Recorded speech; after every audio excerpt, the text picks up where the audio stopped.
are going to, and they are not promoting right values. I think one of the things our churches do such a great job, but we do have to be able to offer more resources and support to our churches. The 49th March for Life in the nation's capital attracted a sea of people this year. Enthusiasm is strong, with many of them expecting a change for Roe v. Wade. We meet this year with fresh hope and heightened expectation. I'm hopeful that we'll see big changes. I think people are waking up to the value of life. The walkers marched along Constitution Avenue to the Supreme Court. Along the route were cheerful crowds. Why are we marching? Too close, move back. To change legislation. And signs of all sorts, trying to raise awareness. One walker points out that these images and facts about abortions may hit home for some, but she offers a message of hope.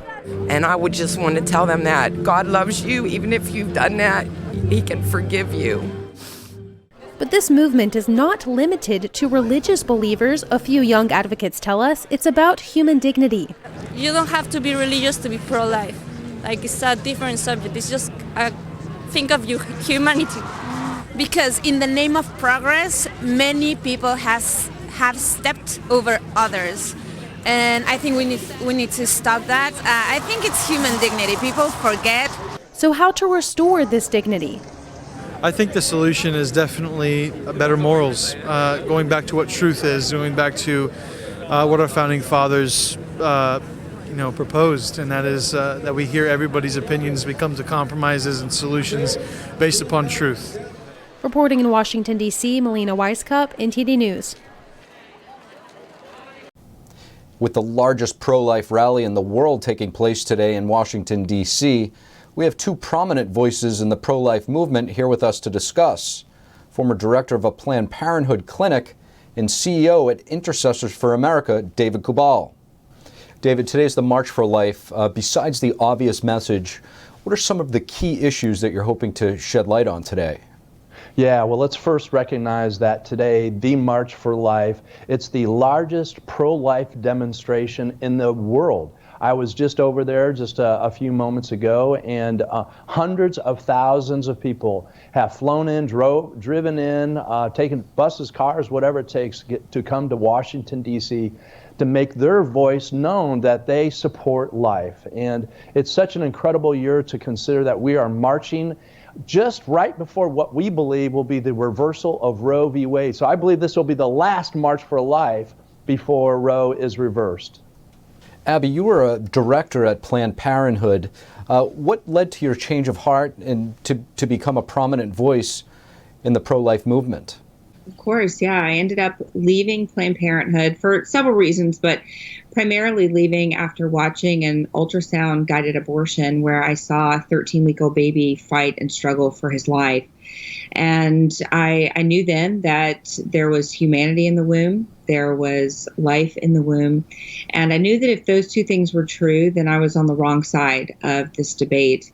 And so I ended up leaving Planned Parenthood, and ever since then I've been fighting to really expose abortion for what it is and try to help women find healing after having had abortions.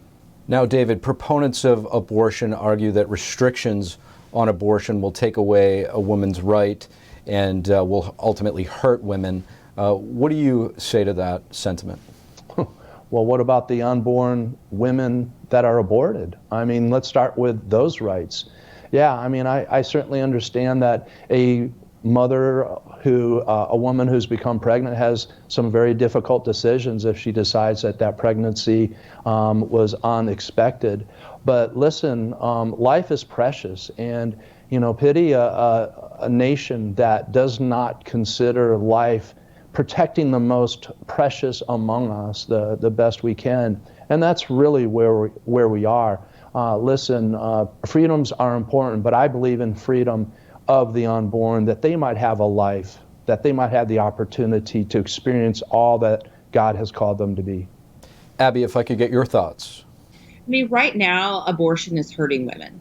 And, abortion is not helping women. Abortion is hurting them. Abortion is telling women that they are too weak, to deal with the circumstances that are right in front of them.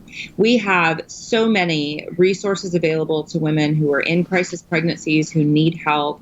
And this is the time really for states and for pro-lifers, for the pro-life movement to really step up. We already are stepping up. We're filling in the gaps that need to be filled for women who are in need of help during their crisis pregnancies.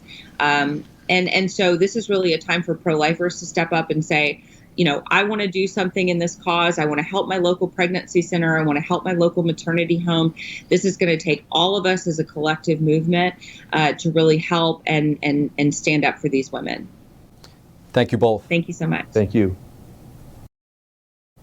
Today, President Biden touted Intel's $20 billion new investment plan in Ohio. He also urged Congress to pass legislation strengthening America's semiconductor supply chain. This historic investment for Ohio, one of the largest investments in semiconductor manufacturing in American history. We're going to stamp everything we can made in America, especially these computer chips. The semiconductor industry was created in the United States of America, and it's time for us to lead again. During a White House press conference, Intel CEO announced a new $20 billion factory outside of Columbus, Ohio. It will create 7,000 construction jobs and another 3,000 permanent jobs. Chip shortages fueled by shutdowns during the pandemic have interrupted the production of new vehicles and electronic devices.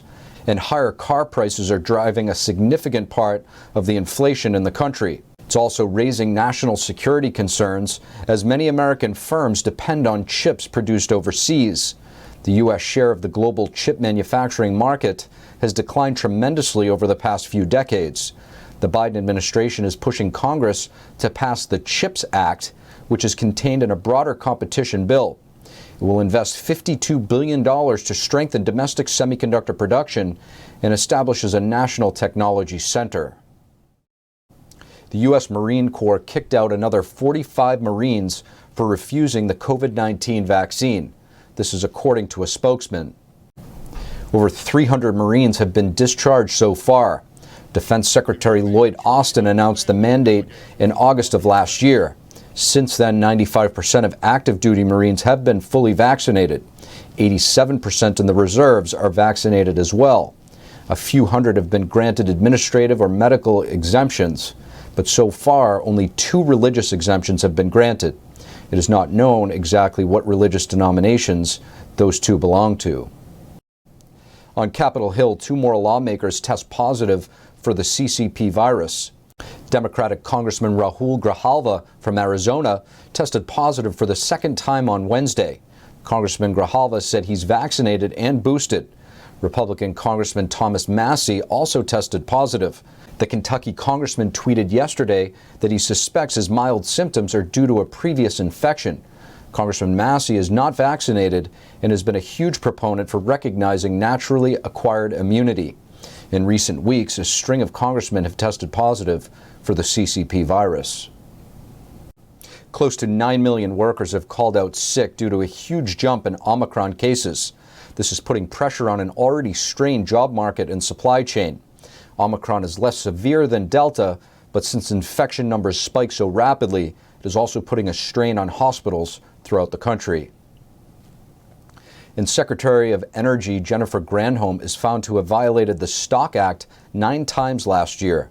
That's based on an analysis of her financial disclosure documents. The Stock Act requires federal officials to report any stock market transaction over $1,000 within 45 days after it is made. According to a report by Business Insider, Granholm made at least 9 such stock transactions between April and October 2021, worth a total of nearly $240,000. But she did not file the proper forms until mid-December of 2021. 54 members of Congress also failed to properly disclose their stock transactions last year. Over 1,000 mayors across the country are gathering in Washington, D.C. for an annual conference. President Biden today is urging them to use more funds from the American Rescue Plan to build up infrastructure. Biden also made a call for more funding for the police. President Biden today addresses the annual conference of mayors. He encourages city leaders to use more funds from the American Rescue Plan and to implement the infrastructure bill. I urge every mayor in America to follow suit, to use the resources, the rescue plan.